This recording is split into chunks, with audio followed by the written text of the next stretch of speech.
Assalamualaikum warahmatullahi wabarakatuh. Perkenalkan, nama saya Alda Elsa Faradila dengan nomor NIM 044. Di sini saya akan menjelaskan sejarah komputer guna memenuhi tugas mata kuliah Sistem Operasi dengan dosen pengampu Bapak Agus Prihanto. Secara harfiah, pengertian komputer adalah seperangkat alat elektronik otomatis yang bisa mengelola sekaligus menghitung data sesuai instruksi. Hasil pengolahannya dapat dilihat karena komputer mampu menjalankan sistem multimedia. Keberadaan komputer sangat berdampak besar bagi kehidupan manusia, mengingat segala aktivitas atau pekerjaan manual dapat diselesaikan dengan mudah dan cepat. Cikal bakal terbentuknya komputer dengan segala kecanggihannya bermula pada sebuah inovasi sederhana yang muncul sekitar tahun 1800-an. Komputer mempunyai sejarah begitu panjang, sampai perangkat ini menjadi kebutuhan wajib dalam pekerjaan manusia. Akan tetapi, tidak banyak yang mengetahui perkembangan komputer dari zaman dahulu hingga saat ini. Di sini saya menyebutkan 4 era perkembangan komputer. Yang pertama, era alat hitung numerik. Yang kedua, era komputasi analog. Yang ketiga, era mesin analitik. Yang keempat, era komputer modern.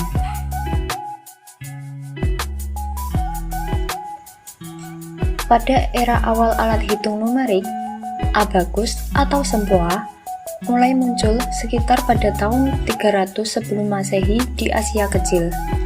Sempoa dapat dianggap sebagai awal mula mesin komputasi yang berfungsi untuk penjumlahan, pengurangan, perkalian, dan pembagian dapat dilakukan dengan abakus atau sempoa standar.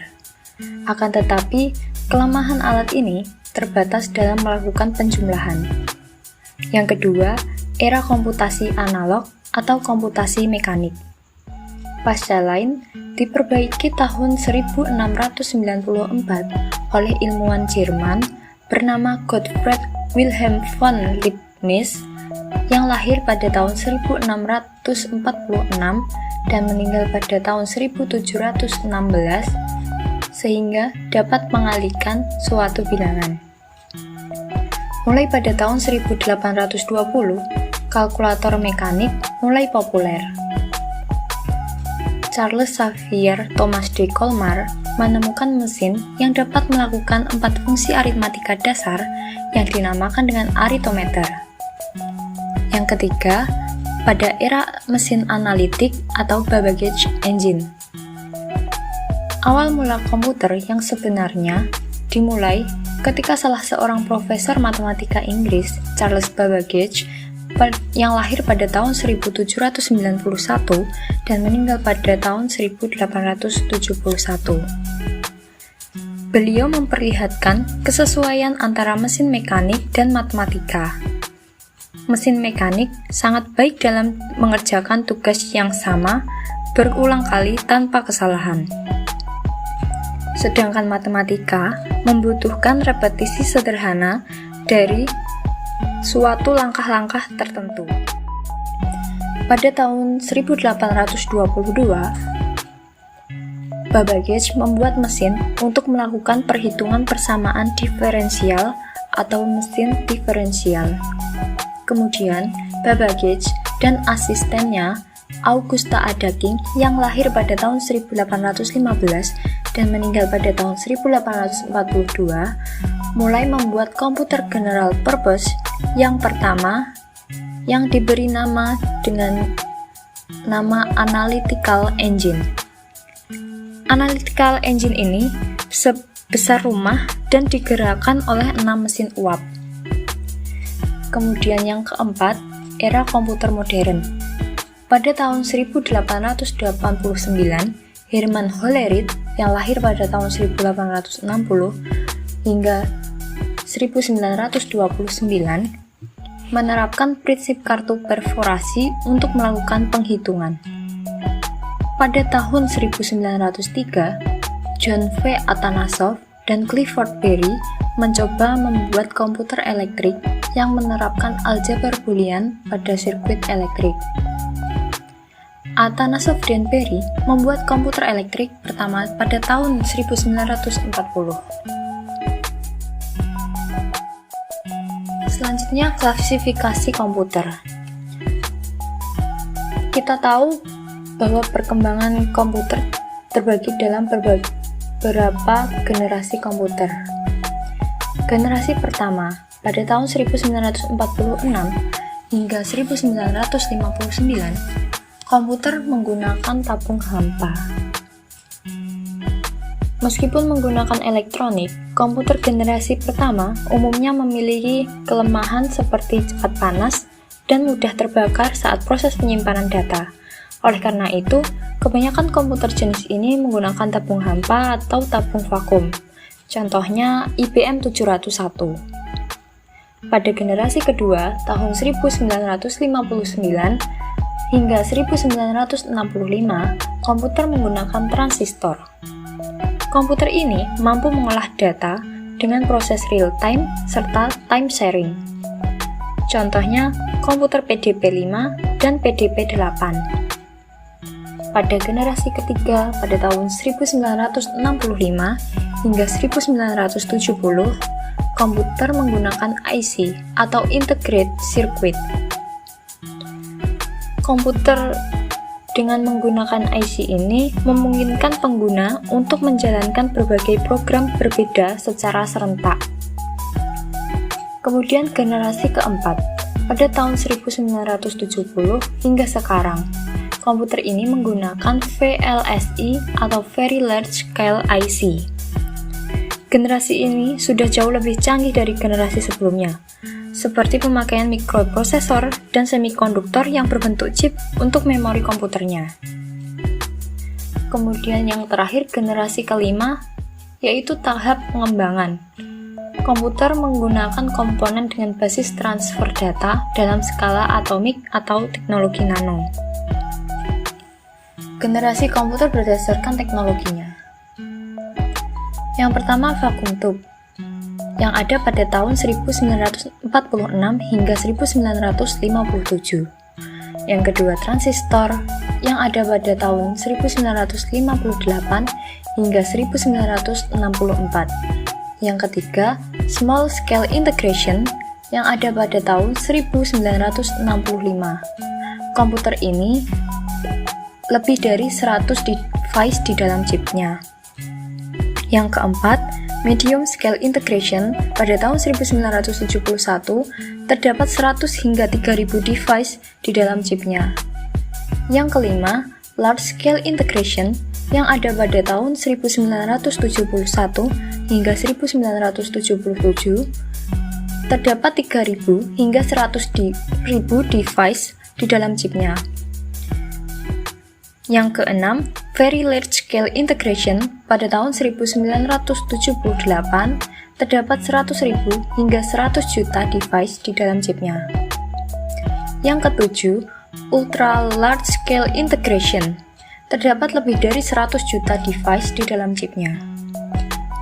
Saat ini perkembangan teknologi masih terus terjadi. Setiap perubahannya akan membawa kemudahan bagi pengguna untuk menyelesaikan seluruh kegiatannya.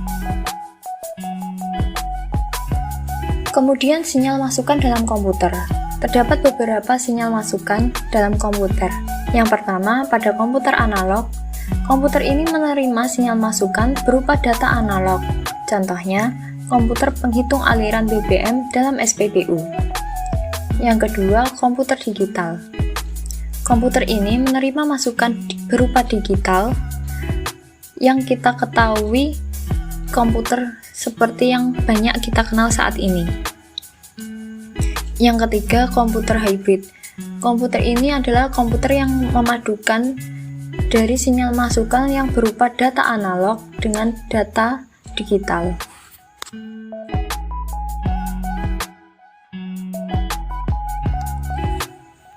Ukuran komputer. Terdapat beberapa ukuran komputer. Yang pertama, komputer mikro.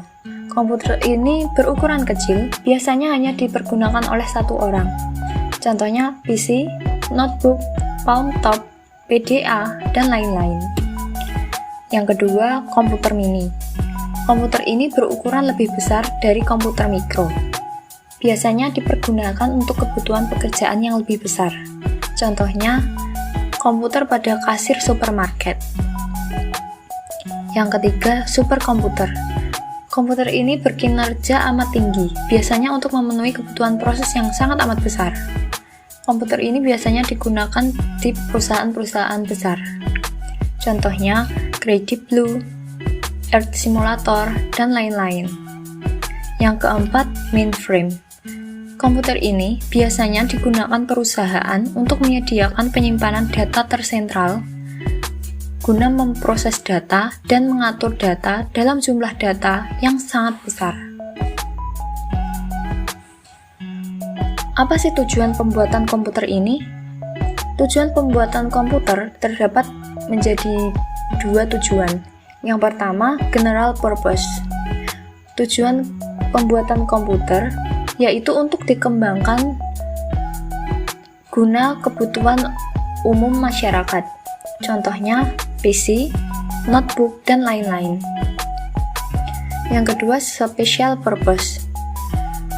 Tujuan pembuatan komputer dalam special purpose yaitu dikembangkan untuk kebutuhan khusus.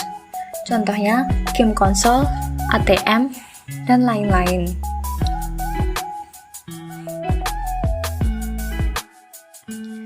Selanjutnya, jenis komputer. Di sini saya hanya menyebutkan 4 jenis komputer.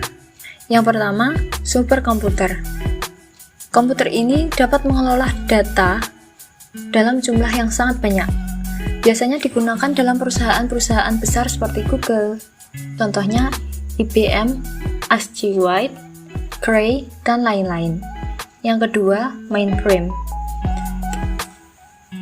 Banyak orang mengakses data yang sama secara bersamaan menggunakan komputer ini. Contohnya, IBM Z900. Kemudian yang ketiga, laptop. Banyak orang yang sudah menggunakan laptop dalam kehidupan sehari-harinya guna memenuhi kebutuhan sehari-harinya dalam melakukan pekerjaan. Keunggulan laptop yaitu mudah dibawa bepergian. Yang kedua, menggunakan baterai sebagai pengganti listrik. Yang terakhir yaitu palm top atau PDA. Disebut juga pen-based komputer. Contohnya tablet dan cellular phone. Nah, itu tadi penjelasan tentang sejarah bagaimana komputer terbentuk. Komputer sekarang merupakan hasil panjang dari komputer zaman dahulu yang mulainya adalah elektronik. Komputer sendiri dapat diartikan sebagai peralatan elektronik yang terdiri dari berbagai macam komponen yang dapat bekerja sama antara satu komponen dengan komponen yang lain untuk menghasilkan informasi yang kita butuhkan. Komputer sendiri terdiri dari 3 elemen, yakni hardware seperti prosesor, hard disk, RAM, CPU, dan motherboard. Yang kedua, software atau perangkat lunak seperti aplikasi yang terdapat di dalamnya dan juga sistem operasi yang bekerja sesuai perintah pengguna.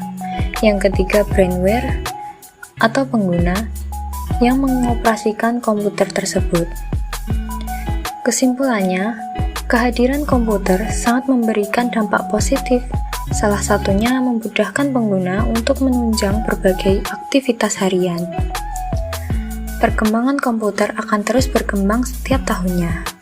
Dengan ini, akan semakin banyak pengguna yang menggunakan komputer untuk menyelesaikan suatu pekerjaannya dalam kehidupan sehari-hari.